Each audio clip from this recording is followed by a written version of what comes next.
तो बड़ी खबर, बीजेपी ज्वाइन करेंगे मिथुन चक्रवर्ती। ये बड़ी खबर आ रही है, अभिनेता मिथुन चक्रवर्ती बीजेपी ज्वाइन करेंगे।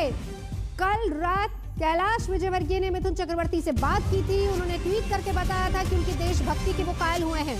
इससे पहले मोहन भागवत से मुलाकात हो चुकी है मिथुन दा की, लेकिन चीजें अभी क्लियर नहीं थी। दोपहर 1 बजे बीजेपी ज्वाइन करेंगे मिथुन दा, और खबर यही आ रही है। हालांकि अब से कुछ ही देर पहले दिलीप घोष ने कहा था कि उन्होंने इच्छा जताई है कि वो प्रधानमंत्री से मिलना चाहते हैं, पहले उनको ज्वाइन करने दीजिए। अब खबर ये पुख्ता है कि दोपहर 1 बजे बीजेपी में शामिल होंगे मिथुन चक्रवर्ती। ये तस्वीर बहुत कुछ कहती है। मोहन भागवत से पहली मुलाकात हुई, फिर कैलाश विजयवर्गीय लगातार उनके संपर्क में थे, और खबरें यही थी कि बीजेपी कोई बंगाली चेहरा तलाश रही है और मिथुन चक्रवर्ती अब बीजेपी में शामिल होंगे, ये तय है। आज प्रधानमंत्री की रैली में मंच भी साझा करेंगे, ये भी तय है, और बीजेपी में शामिल होंगे। दोपहर 1 बजे का वक्त जब मिथुन चक्रवर्ती बीजेपी में शामिल हो जाएंगे। अनुपम मिश्र हमारे साथ इस वक्त जुड़ चुके हैं। अनुपम, लेकिन भूमिका क्या होगी? क्या वो चुनाव लड़ेंगे, नहीं लड़ेंगे? प्रचार में कितना हिस्सा लेंगे? पूरी डिटेल बताइए।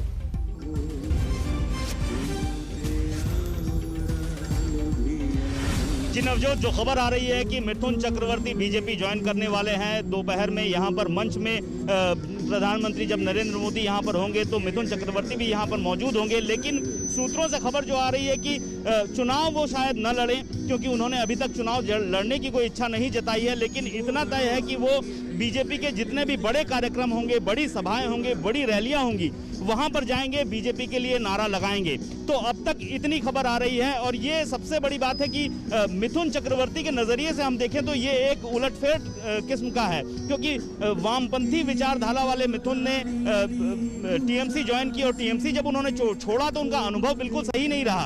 उन्होंने छोड़ने के बाद कहा भी था कि राजनीति में शायद मैं ना आऊं, लेकिन अचानक से इस तरह से मिथुन चक्रवर्ती का बीजेपी से जुड़ना, ये अपने आप में एक आश्चर्य भी कहा जा रहा है, क्योंकि उनकी विचारधारा से बीजेपी विचारधारा बिल्कुल भी मेल नहीं खाती थी। अगर शुरुआत में हम देखें मिथुन के करियर को हम देखें तो वो बिल्कुल भी वामपंथी विचारधारा की सोच के साथ वो बड़े हुए। इसके बाद उन्होंने जब टीएमसी ज्वाइन की तब उन्हें राज्यसभा का टिकट भी दिया गया, लेकिन शारदा घोटाले में उनका नाम आया तो उनसे पूछताछ भी हुई। उन्होंने रुपया, कुछ जो कहा गया था कि इतना रुपया उन्होंने लिया है ब्रांड एम्बेसडर के तौर पर, वो रुपया उन्होंने लौटा दिया। राज्यसभा में उन्होंने जाना छोड़ दिया। जब राज्यसभा उन्होंने छोड़ी तो उसके 1 साल पहले तक वो बहुत कम राज्यसभा में हाजिर हुए, और इसके बाद तबीयत भी उनकी खराब हो गई।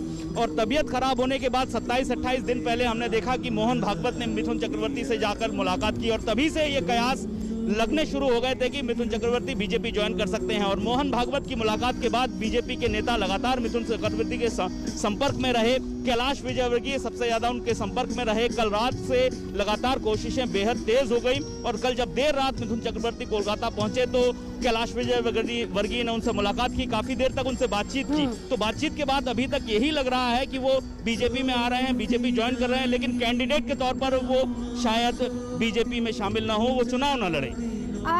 अनुपम, इसको इस नजरिए से भी जरा समझाइए कि कैलाश विजयवर्गीय लगातार उनके संपर्क में थे, मोहन भागवत ने उनसे बात की, यानी कि अगर ये कहा जाए कि मनाने में कामयाब रहे, मिथुन दा को बीजेपी में लाने में कामयाब रहे। अब आप ये बताएं कि हो सकता है वो चुनाव ना लड़े, अपनी सेहत को हवाला बना सकते हैं, लेकिन अब से कुछ ही देर पहले जैसे दिलीप घोष ने कहा था कि उन्होंने प्रधानमंत्री से मिलने की इच्छा जताई है, यानी क्लैरिटी उनको नहीं थी। तो क्या ये माना जाए कि सिर्फ कैलाश विजयवर्गीय या मोहन भागवत ही उनसे संपर्क में थे, और बाकी जो कोलकाता के बीजेपी के तमाम दूसरे लीडर्स हैं उनको इस बात का इल्म नहीं था?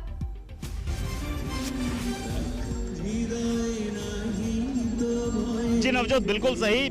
हमने कई बीजेपी नेताओं से बात की, तो बीजेपी नेताओं में से बहुत सारे लोगों को इसका जो आभास मीडिया से ही मिल रहा था, चर्चा से ही मिल रहा था कि मिथुन से बातचीत हो रही है, लेकिन कौन बातचीत कर रहा है ये फिलहाल क्लियर नहीं था। लेकिन कल रात से बातें क्लियर होनी शुरू हुई, साफ होनी शुरू हुई कि कैलाश विजयवर्गीय मुख्य तौर पर बीजेपी से बातचीत कर रहे हैं। इससे पहले संघ के नेताओं ने बीजेपी से बातचीत की, खुद मोहन भागवत उनके पास पहुंचे। तो बीजेपी के कुछ चुनिंदा नेता ही मिथुन चक्रवर्ती से संपर्क में थे, उनसे बातचीत चल रही थी। बहुत सारे नेताओं को इस बारे में पता नहीं था, क्योंकि सबसे बड़ी बात है कि बड़ी शिद्दत से बीजेपी को एक बड़े चेहरे की तलाश है जो ममता बनर्जी का मुकाबला करने लायक हो बंगाल में। ऐसे में कई चेहरे सामने थे। प्रसेनजीत से भी बातचीत हुई बीजेपी नेताओं की, बीजेपी नेता प्रसेनजीत के पास पहुंचे, मिथुन के पास पहुंचे, तो बड़े चेहरे की जो ये तलाश काफी शिद्दत से हो रही थी, काफी सालों से हो रही थी, उसको परिपूर्ण करने के लिए ये कोशिश है बीजेपी की। लेकिन अगर मिथुन चक्रवर्ती चुनाव नहीं लड़ते हैं तो वो कितना फायदेमंद होगा बीजेपी के लिए, बड़ा चेहरा, और किस तरह से उनको कैंपेन में बीजेपी शामिल करेगी,